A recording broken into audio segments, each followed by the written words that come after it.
দেখুন আল্লাহ তাআলা কি বলেছেন। আল্লাহ সুবহানাহু ওয়া তাআলাকে যদি আপনি সাহায্য করেন, আল্লাহ তাআলা আপনাকে সাহায্য করবেন। আপনার পাগুলো সুদৃঢ় রাখবেন।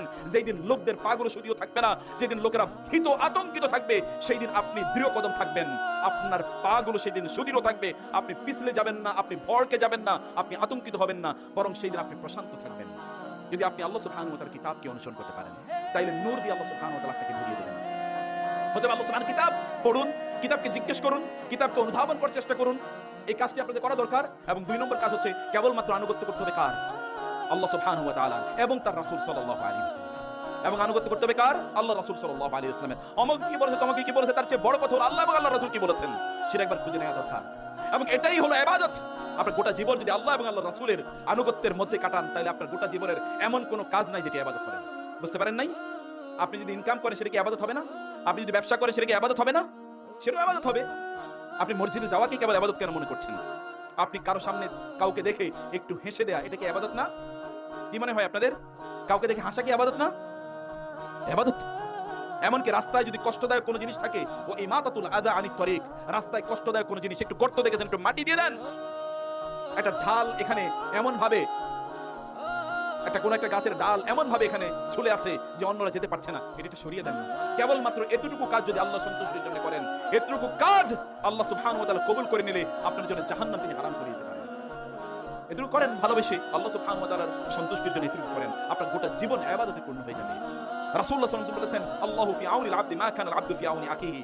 একজন ব্যক্তি যতক্ষণ পর্যন্ত অন্য মানুষের উপকারে তাদের নিজেকে নিবেদিত রাখবে, অন্যের সার্ভিসে সেবায় তার নিজেকে নিবেদিত রাখবে, আল্লাহ সুবহানাহু ওয়া তাআলা ওই ব্যক্তির সার্ভিসে, ওই ব্যক্তির সেবায়, ওই ব্যক্তির সাহায্যে আল্লাহ সুবহানাহু ওয়া তাআলা নিজেই তার নিজেকে নিবেদিত এবং নিয়োজিত করে রাখবেন। আল্লাহ আপনার সাহায্য করবেন। আল্লাহ আপনার সাহায্য করার জন্য আল্লাহ সুবহানাহু ওয়া তাআলা ডিক্লারেশন প্রদান করেছেন। অতএব আল্লাহ সুবহানাহু ওয়া তাআলার তার কাছে আত্মসমর্পণ করা এবং তার কথা অনুসারে চলা, তার রাসূল সাল্লাল্লাহু আলাইহি ওয়াসাল্লামের কথা অনুসারে চলা।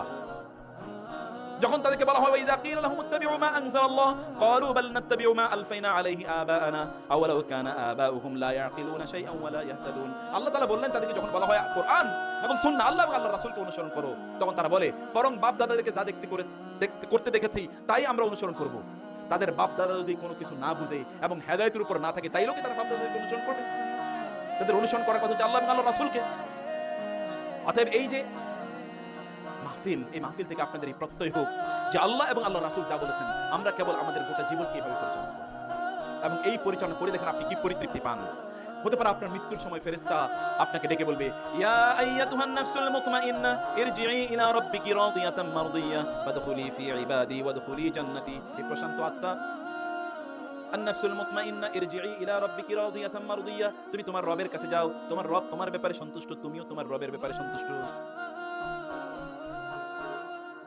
তুমি তোমার রবের ব্যাপারে সন্তুষ্ট, তোমার রবও তোমার ব্যাপারে সন্তুষ্ট। সেই সন্তুষ্টিটা কি প্রিয় ভাই, প্রিয় বোন? আল্লাহ সুবহানাহু ওয়া তাআলা আপনার জন্য যা করেন তাই হচ্ছে আপনি মেনে নিয়েছেন। আল্লাহ আপনার জন্য যা করেন তাই আপনি মেনে নিয়েছেন, সেটাকে আপনি সর্বান্তকরণে মেনে নিয়েছেন। এটি হচ্ছে মহান আল্লাহ সুবহানাহু ওয়া তাআলার পক্ষ থেকে আপনার জন্য মেসেজ। তাহলে আমরা যে কথাটি এখানে বলতে চাচ্ছি তা হচ্ছে প্রিয় ভাইরা, মহান আল্লাহ সুবহানাহুর কাছে একটা কৃতজ্ঞ অন্তর তৈরি করা, কেবলমাত্র আল্লাহ সুবহানাহু ওয়া তাআলার কৃতজ্ঞতা আদায় করা এবং আল্লাহ সুবহানাহু ওয়া তাআলাকে অনুসরণ করা, তার কাছে আত্মসমর্পণ করা। আপনার জীবনে যা কিছুই ঘটুক না কেন আপনি সবকিছু মেনে নেবেন।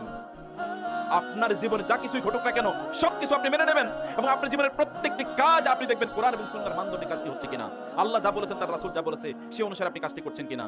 এইভাবে যদি আপনি আপনার কাজটি করতে পারেন, আপনাকে আল্লাহ সুবহানাহু ওয়া তাআলা দুনিয়াতে আল্লাহ সুবহানাহু ওয়া তাআলা আলো দিয়ে আপনার গোটা জীবন বলিয়ে দেবেন এবং আখিরাতে তো আল্লাহ সুবহানাহু ওয়া তাআলা আপনার জন্য এমন আলো তৈরি করবেন আপনার চারিদিকে কেবল আলো ঠিকরে পড়তে থাকবে এবং সেই আলো দেখে আলোর গতিতে আপনি পুল সিরাত এবং কান্তরা ইত্যাদি পার হয়ে আপনি জান্নাতে সরাসরি চলে যেতে পারবেন ইনশাআল্লাহ।